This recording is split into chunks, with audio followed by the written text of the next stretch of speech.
Do we agree? I heard a no. Boos in the Ontario legislature after the second attempt to pass back-to-work legislation that would end the college strike.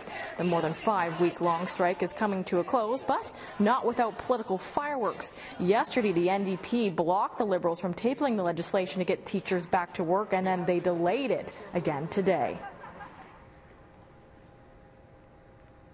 So this legislation is expected to pass this weekend. It won't be without political fireworks. And we were wondering, with the political or the provincial election coming up in June of 2018, what impact will that have on the vote? Both with the Liberals tabling, sometimes it's wildly unpopular back-to-work legislation, and the NDP's delaying students going back to school by a day or two. So we wanted to ask our experts and hear what they had to say.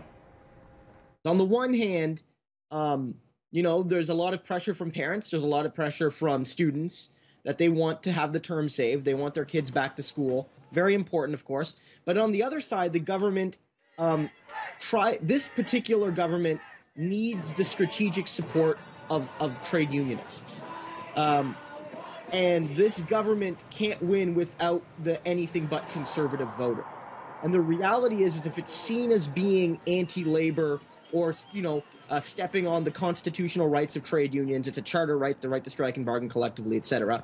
And if it's seen as doing that, especially, you know, rashly, then you know, it could face a lot of political trouble. I think you have a few stakeholders, right? You have the unions or kind of the labor movement who are going to be upset with the Premier for doing this. I mean, arguably, she let it go on as for 5 weeks, the longest in the history of Ontario, and then did force the back-to-work legislation. I think she has a big issue just with credibility-wise in that she's been championing the working people, saying we need a living wage, and then folks that are actually fighting for it, she's turned around and taken away their right to actually, you know, negotiate that. So that's a big problem she's going to have, and the NDP are going to try and capitalize on that.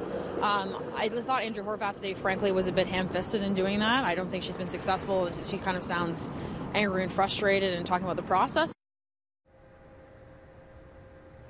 Again, here's the expected timetable for this weekend. The MPPs will debate the bill Saturday and Sunday. It is expected to receive royal assent on Sunday. The faculty will return to work on Monday to prepare for the students' return, and then students will be back in the classroom on Tuesday.